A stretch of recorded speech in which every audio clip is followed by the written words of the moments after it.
నాకు fake experience వద్దు, నాకు ఫ్రెషర్ లాగానే జాబ్ కావాలి అనుకునే వాళ్ళు చాలామంది ఉంటారు కదా. ఈ ఫ్రెషర్ జాబ్ రోల్ కోసం వెళ్ళేటప్పుడు నేను ఎట్లాంటి కెరియర్ చూస్ చేసుకుంటే బాగుంటుంది ఇలాగా చాలామందికి డౌట్ ఉంటుంది.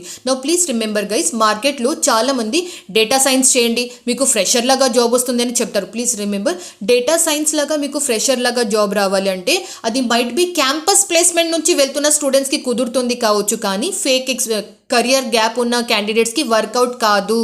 సో కరియర్లో గ్యాప్ ఉన్న వాళ్ళకి డేటా సైన్స్లో ఫ్రెషర్ జాబ్ రావడం నెగ్లిజిబుల్ అని చెప్తాను. సెకండ్ థింగ్ వచ్చేసి scrum master or business analyst ఈ జాబ్స్ ఉన్నాయి కదా, ఫ్రెషర్ లాగా ఇట్లాంటి జాబ్స్ రావడం కొంచెం కష్టం. అది కొంచెం ఎక్స్పీరియన్స్డ్ ఉన్న వాళ్ళకి జాబ్స్ ఇస్తారు. మీకు ఒక ఇన్సిడెంట్ ఎక్స్ప్లెయిన్ చేస్తాను. మొన్న మేము విత్ ఫ్యామిలీ ట్రైన్లో వెళ్తున్నాం, మహారాష్ట్ర వెళ్తున్నాం. సో వచ్చేటప్పుడు ఒక అమ్మాయి వాళ్ళ ఫాదర్తోని మాట్లాడుతుంది, అంటే మా ముందు సీట్లోనే కూర్చున్నారు. అమ్మాయి 12th ఎగ్జామ్ రాసి వాళ్ళు విత్ హర్ ఫాదర్ ముంబైలో ఒక ఎగ్జామ్ రాసి ఆమె రిటర్న్ హైదరాబాద్కి వెళ్తుంది. సో మా ముందు సీట్లోనే కూర్చొని వాళ్ళిద్దరు డిస్కస్ చేస్తున్నారు. అమ్మాయి వాళ్ళ ఫాదర్కి ఒప్పిస్తుంది దట్ మా క్లాస్మేట్ అనుష వాళ్ళ బాబాయ్ చెప్పారు డేటా సైన్స్ ఇప్పుడే తీసుకో, 1,20,000 ఫీజ్ అట. అంటే ఓన్లీ డేటా సైన్స్ ఒక 6 months ప్రోగ్రామ్.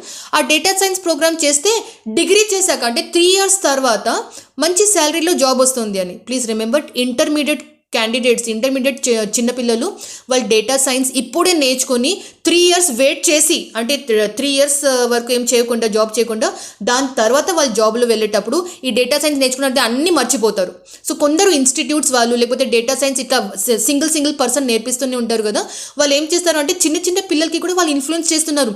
మీరు మీ ఫాదర్కి ఒప్పియండి, మీ ఫ్యామిలీకి ఒప్పియండి, 1,20,000 రూపీస్ పే చేయండి, నేను మీకు నేర్పిస్తాను, 3 years తర్వాత మీకు మంచి జాబ్ వస్తుంది.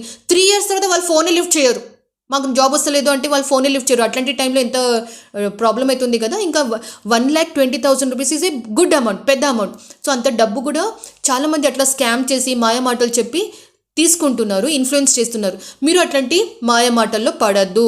నేనేం చేశాను, నేను వాళ్ళ ఫాదర్ ఇంకా అమ్మ ఇద్దరికి నేను అక్కడే కూర్చున్నా కాబట్టి నేను వాళ్ళకి మొత్తం కౌన్సిలింగ్ ఇచ్చి చెప్పిన, ఇట్లా ఉండదు, మీరు డేటా సైన్స్ నేర్చుకోవాలని ఉంది అంటే in your 3rd year of graduation, 3rd year లేకపోతే గ్రాడ్యుయేషన్ చేసిన తర్వాత మీరు ఆలోచించండి, కానీ ఇప్పటి నుంచి డేటా సైన్స్ కోసం అంత డబ్బు పెట్టి ఇన్వెస్ట్ చేయడం అవసరం లేదు అని చెప్పాను.